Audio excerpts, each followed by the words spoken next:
maybe apart beside English and French, you say the Hausa language is the biggest language because ko ina ka shiga ana Hausa. Hausa ma muke yi nan kasar Ghana. So Hausa dai abu ne mai girma mai muhimmanci. To ta haka ne suke yin wannan biki ko da yaushe a bar duniya baki daya su gano shi Hausan da ke Hausawan da suke da yawan kuma Hausa da ke nema mai ko ina ya suke al'adunsu da sauransu. Nan kasar Ghana dai akwai shi kungiya na Hausa Youth Ghana, su ne ko yaushe suke wannan biki a kasan nan. So wannan shekara bikin ana somawa ne tun daga rana 1 watan Agusta, yau muna rana 25. Bikin day climax, so the need for them to come here so that to sharing tare da mu ababa da suke da shi da za su yi a daidai wannan lokaci. Kai da kake kallon mu muna streaming live on YouTube da kuma Facebook. Kana da wani wato tambaya da kake son ka yi ko wani sako, za ka yi ka turo mana akan 0553 683 010. Ina tare da Hajiya Zaliyatu Kasim, shine ita ne administrator da kuma PRO Hausa Youth Ghana, da kuma he doesn't need introduction actually. Saliu Shuaibu Sarauta, wanda kuka fi sani da Sarauta, shine president na Hausa Youth Ghana. Sannunku da zuwa. Sannuka da mana fari. Ba da bata lokaci ba, Hausa Youth Ghana ya kamaci ku ba mu gane su wane ne Hausa Youth Ghana. So president bari mu fara da president. To na gode malam fari. Masu kallon Baina TV muna muku barka da wannan lokaci, muna kuma yi wa gode wa management da kuma ku don kanku ma'aikata da kuka ba mu wannan dama. Hausa Youth Ghana kamar yadda kai tambaya, kungiya ce da yake mun kirkiro ta kusan shekaru 5 zuwa 6 kenan. Babban dalili kuwa makasudi shine na ganin cewa harshe na Hausa kamar yadda ka faɗa, harshe ne da yake ya kama duniya baki daya. Ka lissafa harsuna da suke da karfi a duniya, kila Hausa ta zama ko na 4 ko zuwa da 5 da haka, daga English, French. A cikin Afirka dai mun ce Swahili ke gaba da Arabic, sannan Hausa. To muka zo kasashen da ake kuma amfani da harshen Hausa, kusan na ce shi ma cikin Afirka akwai kasashe da yawa da ke amfani da harshen Hausa, musamman ma Ghana tana ciki. Shi yasa muka duba muka ce to tunda dai Hausa ta zama, muka yi la'akari da ba dai sai ka ga wani scientific research ba, ga cikin local languages da yake nan kasar Ghana, aside from Akan, na ce Hausa ita ce harshe da yake ko ina ka je ka yi amfani da shi za iya fahimta. Tun da ana wannan buki ranar tsaye da ranar 26 August kowane shekara ya zama wannan ana bikin Hausa, why not mu ma a matsayin mu na al'umma masu amfani da harshen Hausa mu kirkiro rana ko kuma mu ma mu shiga cikin wannan biki da ake yi. To sanadiyar kafa kungiyar nan kenan kusan shekaru 5, kuma cikin ikon Allah tun daga wannan lokaci inda aka ce ma 26 August ne ko aka shiga cikin watan August kamar yadda ka fali, mu ma muna daukan harama mu yi wannan biki. Yasa takaice Hausa Youth Ghana. To amma ba Hausa din kawai muke, muna activities daban-daban. Ka duba babban manufar mu shine ya za mu iya amfani da daman da muke da shi wajen taimakawa wa al'umman mu, abinda ya kama daga masu tsaka-tsakan shekaru kuma ainihin matasa masu tasowa, ya za mu iya mu nurture su, ya za mu yi momentum su ta huskoki daban-daban, ya za mu iya mu sake matsala da ake fuskanta na stereotyping musamman cikin communities mu na zango, advocacy na irin matsaloli da muke fuskanta na nuna mana wariya a matsayin mu na al'umma da ke cikin zangon ne ya za mu yi mun magance shi yasa muna abubuwa daban-daban to amma World Hausa da yake ya zama da duniya to in ya kai wannan lokaci shi muna aje komai sai mu mai da hankali kan wannan. Ka yi batu ina sama ka hada duka mission vision duka ka hada so ban so mu bata lokaci kai ko ajiya kina da wani da zaki kara kan batun mission ku da vision ku ya so mu ci gaba. Kaman ya touch kan basis ba abin da dan kara ne Hausa youth is not for just the tribe. In ka duba an kafa zango communities na. No. Yes, Malam Bahaushe ya zo. Ya have this melting pot where everybody is in there. Ka samu Ewechkin, ka samu Bankarechi, ka samu, you know, other tribes na ka di machine na afani the language Hausa. So once you find yourself in the Zango community, most especially Muslim community now, one of the objectives which is to empower the youth, because in Kaduba abubuwa they want to fear is because of lack of resources, lack of employment, skills training, gama access and shiba, because at the end of the day the kudida ka name. So we are trying to find ways in Nazamo empower youth, because they are the leaders of the of Gobi.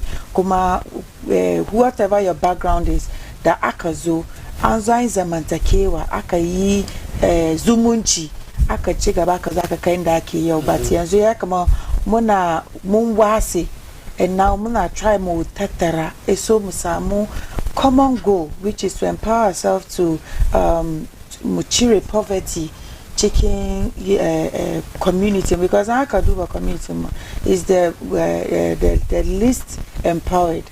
So Hausa youth is trying their very best.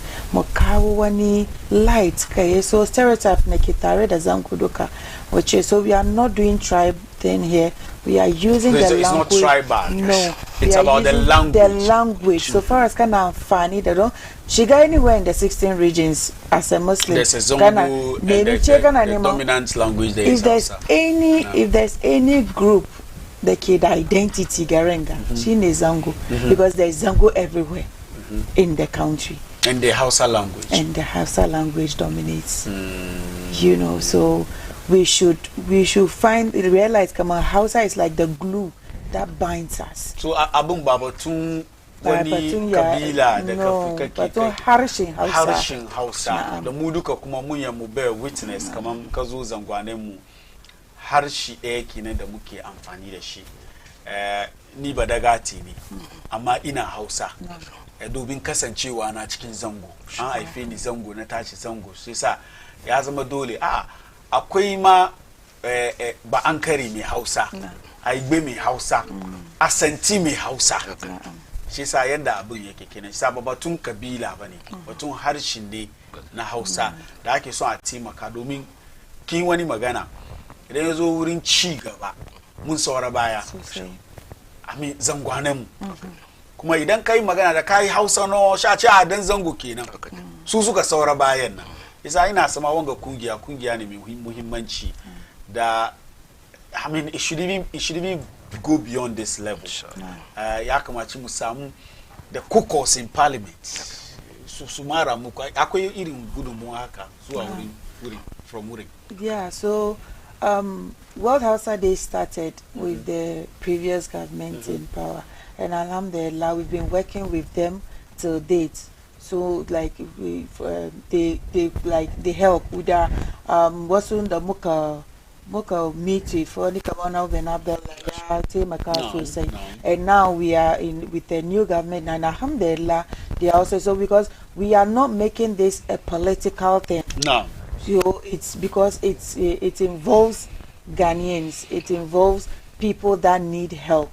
she's whatever chicken group there are different parties supporters in there, but we put that aside because we have a common goal, that is the Zango people to have opportunities. But we work with everybody. It doesn't matter exactly. Political party that keep power. I think even if it matters, we all know, I mean, politically how Zongo is very, very important. Especially one government Madasuki can Karagar Mulki. Then can do by the contribution of Zongo towards their activities, even their victory. It is something that I think leadership on party masu ba wanda zai ce musu kama. The point is, it is not political. It is not political. That's the main reason why so far when Chang government ama they are continuing now. Kakara wana bukan wani. Now, kusan dai maganan da yake nan kamar yadda ka faɗi, we are apolitical. Yana da muhimmanci na ji daɗi da PR waje ta tabo wajen saboda kan wani ya ga ce to ai wancan gwamnati ga irin alaka da muka yi da su. Wadda gwamnati da zo watan ta 8 kenan zuwa 9. Lahi ba wani buwa mu gaba bambanci ba wajen taimaka mana.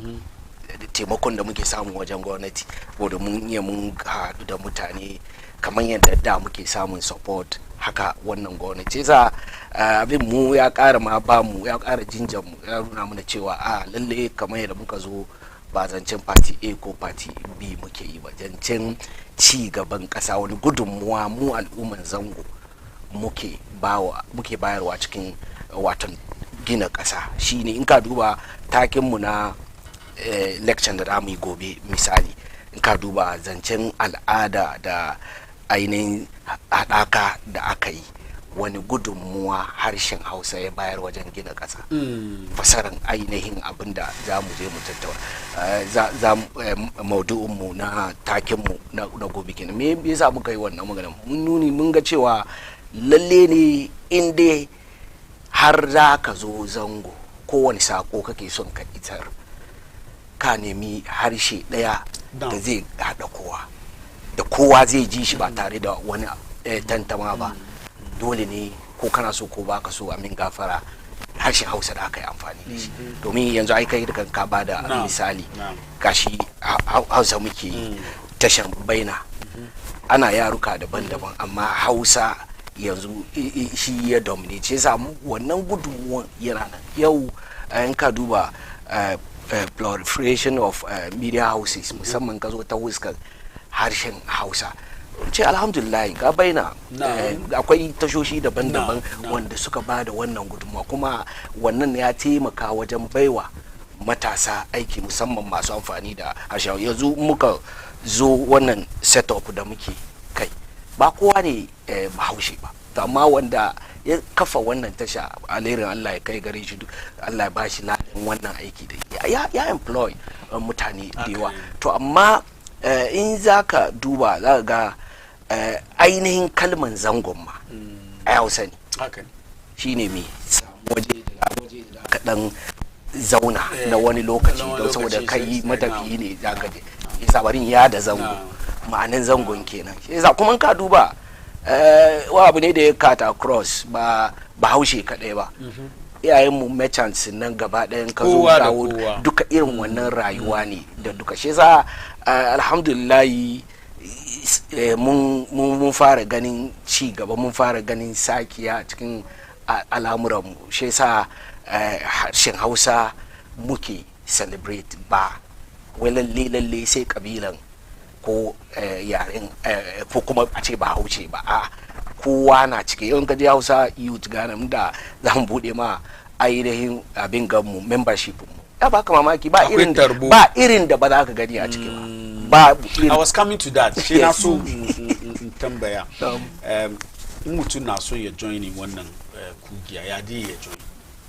Yeah, you just pick a form, 100 cedis and join. Trying to pick form. Yeah. Okay, so talk. I mean, ku haska ka kan wannan. So muna so not just ka join. because the moment a commitment, code 100 cities is now, but it's a commitment you make. Come on, you are passionate about being a progressing community in the KFHD, wherever you represent. So it's more or less you are representing your community, just like you said, but Hausa way ke kaiba, because we want representation. It's almost in the problems, in the issues, they kamata mu tackle. So as time goes on, now we are trying to roll out programs na they benefit 16 regions in Nandoka, Zangwane. So you have representatives in all of these. So yes, we have. We are building on it. We started doing this thing. It was just Accra, Sarakai, Accra. Then we started moving on. We started getting Eastern region. We started getting Bono, Ashanti region coming in, Central region, all the way from Cape Coast, Sarakan, Ado, Suzu. So that means we are gradually spreading our wings to all these 16 regions. And then eventually, when we are going to roll out these programs and representation, when the Kazoka joined in the car, okay, Ungwa kaza, chicken region kaza, muna need kaza, so that we will tailor a program that will benefit that community. It's not Babim so good all the time.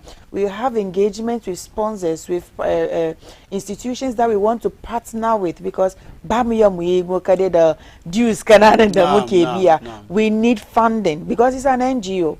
And most of the time we end up doing things out of our pocket because we are passionate about the progress of our community. Munsora Baya Jima. And yeah, as we move on and now, whoever has Zango at heart, we will work with the person or the institution. Just you coming to join in, you are passionate about something in your locality, so improvement is okay. So you show commitment by picking up the form, you fill it, and then we'll find out how we can utilize you to benefit your community. So Abu Buda da muke da masala kai shine hadin kai. Yazo wurin Zango irin kugiya haka. Kun faranga kaga wani kuma ya je ya kirkiro nashi. Ya ma doki sunan ku da ku kuka doki ya sa nashi ya canza wani abu kai shi yazo ya bata muku arka da kuke ciki. How formal, I mean, in terms of registration, kun register wannan kungiya da kungiya ne da gobe wani bai tashi mu zo mu ga shewo ban ra'ayi da ku ni kuma na kebe kaina na je na yi nawa sai zo ya bata muku abu da kuke.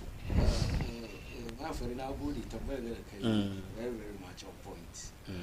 Gaskiya ne kungiyar Hausa tun da muka so ma ba mu yi kasa gwiwa ba wajen registration komai mu yi biyan duka wani abin da ya kamata ɗan ƙasa ya yi.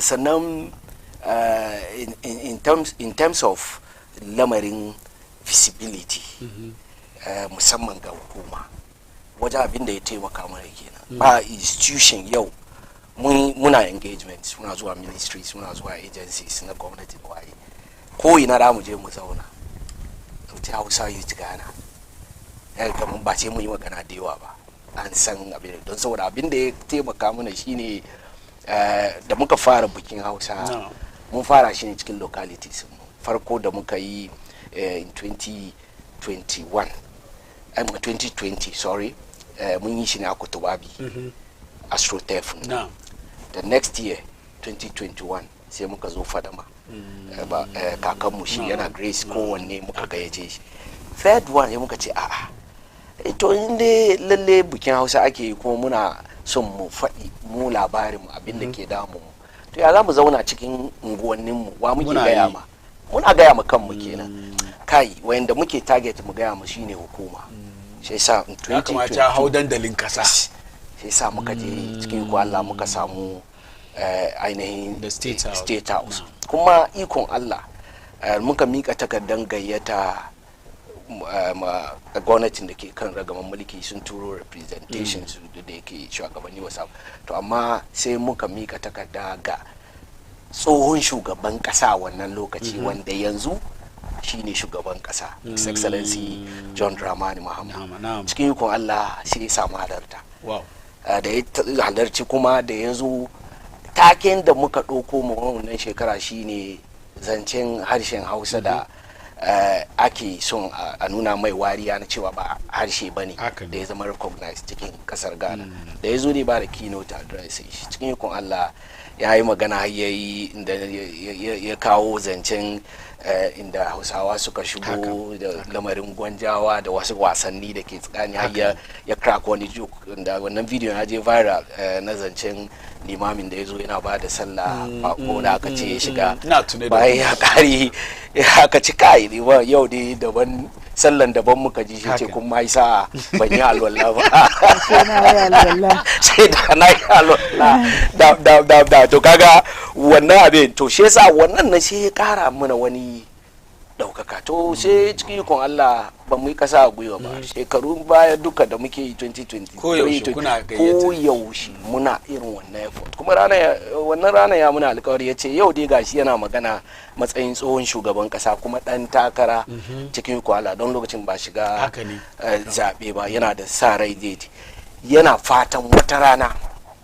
in Allah ya yarda ya zo ya tsaya na matsayin shugaban kasa yasa muna sa rai shine babban bakon mu wannan shekara yasa cikin iko Allah wasu abubuwa da kamar yadda ka faɗi wasu da su zo su cire kansu ko su wannan ba mu iya hada kuta amma insha Allah mu vision mu da muka sa gaba da kuma mission da muke da kuma yadda muke shimfiɗa shi da yadda muke tafiya da muna fatan kowa ya fahimce mu so a zo a haɗu mu dunkule waje guda iso mu cin mu mu yi firan lectures da kuke da shi da za ku yi as part of programs of lineup and then the grand day bari soma da kai so na komo kan ajiya now kan da zancen lectures PRO ta yi magana into details to ma yadda abin muka tsara shi wancan shekara shi wannan mun zo mu yi wani seminar ne sai this time muka ce no bar mu sake fuskan lamarin kamar yadda Hausa Day da kace na faɗo a ranar 26 which is tomorrow duniya duka ana yi to amma wani shekaran da mu muke bikin ba za mu samu wajen ba saboda activities na parliament ran Tuesday shi muka ce to bai ɓaci ba ranan tunda dai duniya na duka ana commemorate mu ma mun yi wani abu shi sa muka kirkiro zance lecture ne da yake mun duba takin da muka sai kuma muka samu mutane speakers da yake da su taimaka mana ta wannan huska da su suna da experience akwai Dr. Mustapha Abdulhamid da yake shine ministan zango na biyu tun da aka fara ministry ƙarƙashin wancan wadda bayan Boniface na ne shine mutum na biyu ya dan zango ne ya fahimci wannan sannan muna da Hajiya Jamilatu Ibrahim Northern Development Authority CEO sannan cikin kwalla kuma muna tare da Abdurrahman Gomda da tsohon kowa ya san shi babban editor ne na Daily Guide kuma to amma keynote address mu kuma ce ayi akwai wani abu guda kuma da yake ya taimaka wajen neman ilimi na Islama ga harshen Hausa ya dominate duk da ce da ga malami ko da ba Bahaushe bane kamar yadda muka fahimta an cewa akwai Hausan karatu akwai Hausan noma haka nan ne malami ko da ba Bahaushe bane in dai zo yi maka tafsiri cikin Hausa kaji Hausan na aji amma daga bayan ya fita inda Hausa dai kamar noma Hausan shi noma to shi yasa insha Allah wanda zai mana wannan shiri keynote speaker mu shine Sheikh Dr. Alhaji Malam Yayal Amin wanda yake khalifa na kasa baki daya ya grace occasion sannan banda wannan muna da ainihin wa'anda yake mutane ne na sassa daban-daban agencies daban-daban wanda su da zo ne specifically kan area da suke ta huskan security muna da COP Suraj wanga duka za a yi shi gobe 26 yes ina da yi kanda conference hall na National Chief Imam kamar yadda ka gaya ina so ki haskaka kan lectures in more okay the topic so the abin gan shi theme mu basically is being a cultural exchange and being a integration, being a Hausa influence on Ghanaian society. No. So basically, in Kaduba tun lokacin da kakanni tabakundi mu suka zo roles na suka play in development of Ghana has sort of gone unnoticed, because so we went from dealing with education is not having a shady aina Islam akaway, kasuwanci dai an kawo shi iri-iri, we've cikin yanzu haka communication mu batun sai da sayarwar mu, so dai ka ji wasu words na Hausa wannan part sun yi, amma when it comes to the education part, how things went, how the Hausa language role in the year play in bringing everybody together to create a community that is still standing till date. Kuma baba haushe kawai ba, that not na that frafra that speaks Hausa in their locality, suna the impacts in the Hausa year play life, and whether education wise, say commerce, socioeconomic and all that. No. So we are going to have mutani from diverse background su zo su ba mu impacting Hausa in their communities, in their lives, personally, or checking rayuwansu now. How they lived as people, what they're living in that Zango community or whatever, what was the impact? So amfani da suka samu ciki, and when you roll Hausa language na ya play cikin rayuwa, because muna da history da yawa, amma inatama documentation is not that clear. Jesa, we are having this, we started last year. We'll continue to have these lectures. Yakara enlighten mutani. We have Alhaji Nazir coming from NIA. Because one thing that the Zango community also is facing with the citizenship, the legality and illegality of it, who is a citizen, who is not, birthplace, hometown, which one should we focus on? So we are going to delve into all these things. We have Honorable Ben Abdallah coming in as a lawyer, the legalities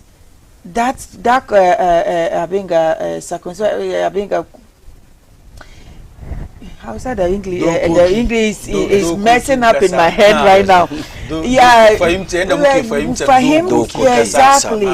There's this thing we are facing right now. Yes, kana Hausa, you are Ghanaian, you go to passport, we go to NI, Ghana card, but then we have people, our tribesmen coming in that are not Ghanaians, but they are using this the Hausa to acquire documents. We are going to touch on all that. In as much as we are fighting for the ordinary Ghanaian, that doesn't mean so he's coming in to educate them.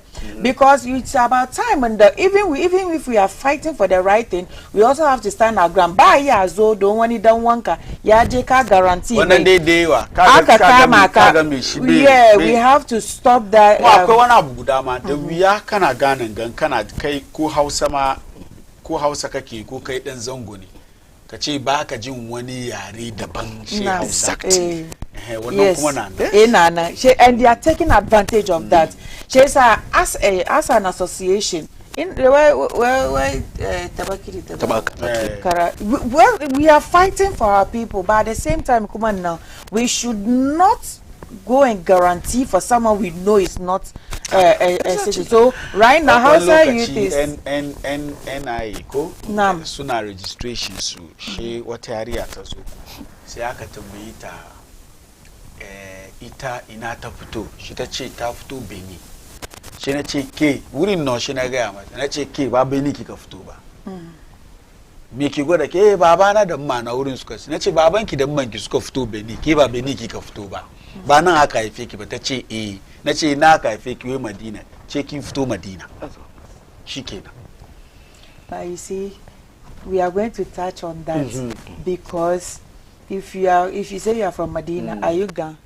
You are not Gan, but Kingan doko kinkasanga kuma ya nuna birthplace nka. They don't use birthplace, they use hometown. Yes. Okay, amfani da shi. Ta samu dan kwewu ko yayi rayuwar shakra.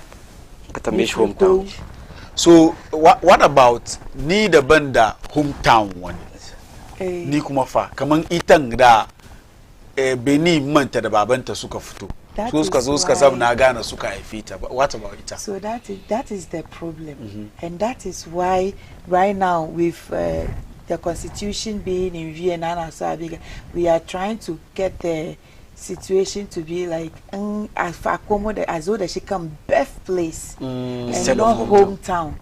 Because Kaga a hometown when technically I was born in Accra. My mother was born in Accra. My father was born in Kumasi. My father is not Bakeba Ankara. So back kiche Accra ne hometown. Thank you. So we that's why we are having these lectures to enlighten people. So we all fought this thing. Moka John Shache. So problem nani dokan nanko. Dokan. Yanda aka tsara dokan. Chesa muka te passport office ko na Shache che kafto Salga because the ancestors will start from Salga. Aka fara saukowa. So that place could have been that place in that Damba how Sheko, you know, wherever you came from, Soko or whatever, Nakazoka originated from the 18 something now. The Gans soon come Accra. Ashanti soon come Ashanti region. Volta soon come Cape. Everywhere soon come Volta. Because we focus can one number and focus can Islama. Nobody is saying it's wrong, but you have to achieve. Shaka zo zango na ma an ba mu ne muna zama. Yanzu na ce maka abinga ni ko na ce maka adole ba shi na tambaya na kafto ba. Ka ga yana an san wan ba an kare kuma ga kasan su. Ina ce buatin ba shi ka fadi mini da so kasan nan shine identity ka. Exactly. Mu ba mu da wani. Exactly. Mu namun nan zango ne, zango ma kan kasan ba an kare. Kan kasan asanti. Kaga mu magana. Ba mu ci sarauta. We have the lectures.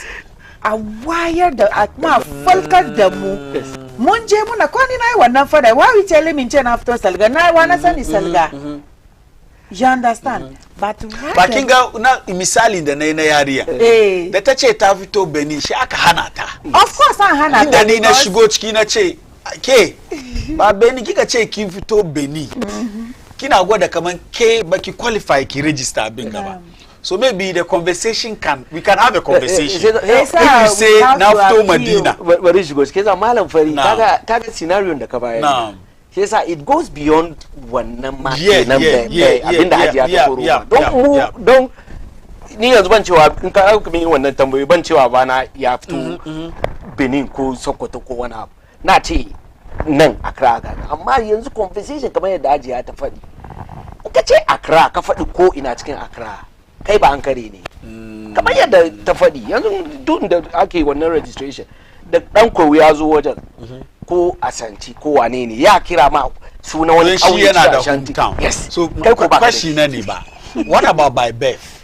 Exactly. So that would be our argument. Kaga I didn't even know this thing was just United States that was birthplace. Where the whole world United States can use birthplace. Kaga di shesa and can use birthplace. Ganda ka ifeni. I'm a Ghanaian. I'm a Katambeni hometown. I can't say Medina is my hometown. So because ni baba ankare but na inche an ifeni Medina. Doko kin Ghana way inda aka ife ka. Kai ka zama dan Ghana. That's what we are trying to have the conversation on. It's not the mistake of them. Akwai dama but look at so come to the lectures. We come on 15 minutes. She look at it. It is vast. It's vast, and we need this enlightenment. I felt why I realized one of the issues there were. We should have had this session more than yeah. we educate come because ko ni na taba wannan fada kamar me yasa raka ce na fito in ce na fito salgar no in a way they are rather helping us because in ka ce ka fito abinga Adabraka, I'm not Ghanaian. Yeah, that's true. But you were born in Adabraka, so that's your birthplace, and that makes you a Ghanaian. My mother was born in Kaolin. You know, she's a Ghanaian, but in our hometown in town. But the check Greater Accra region because she's not Ghana. Exactly. So when we use birthplace in that, it solves the problem. So the constitution has to be clear on that. Communication, interaction. I think Maskolo, the one importance in this group, Chigaban na wani no kina. Ba abin da ake tun da an ci amanan mutane da shi. An zalunci mutane dewa kan wanga. So Chigaba shine one is like an advocacy. An yi an push. An samu canji da ake so. Kaga shi mu duka mu ci amfani shi mu dai mu ba mu ci ni ba daga te ne ka tambaye ni hometown na fito Kaliu kaga bambanci so inda wariyar da yake zuwa sai ce ma kai ba dan gada bane ina garin ka ka gani da na samu da mu yi firan ga mu we can always come back because already we've partnered with Baina, so Baina is now a partner, so all our programs, all our initiatives will be having it with Baina in the ina so mu dasa aya, but there's one thing that's very important. Lectures na inda za yi shi lokaci da za yi da yanda mutum da yazo wurin. Na'am, I shi daga bigger conference hall on National Mosque at 1 p.m. Exactly, we go by time. It's free, yes, it's free. It's free. So we want everyone to come out. Azo wadanga ababa ne da ba mu sani ba. Kai in kai ka zo ka koya kai ma ka je ka sanar da wani. Thank you. She mu samu abinda bature ke kira wai the snowballing effect. Mutane dan kadan amma an kare duk da su sun fahimta she su ma su su ilmantar da saura da su ma suka saura. Insha Allah ko mene dai faru wurin mu kuma mun je mu capture mu zo mu nuna ayi so al'umma kowa ayi ga na gode kwarai ya kamace mu dasa aya domin lokacin mu ya inji Hasanti we yemmere aya din Sharifa mi bisa un fimi on. All right, Hajiya Zaliyatu Kasim ita ce administrator NPR Hausa Youth Ghana, tukunan babban mu Sarauta shi ne president. Hajiya mun gode kwarai da kuka zo. Our doors are always open. Ko da yaushe inda batun zango ne akwai dandali. Masu kallo nan dandasa aya na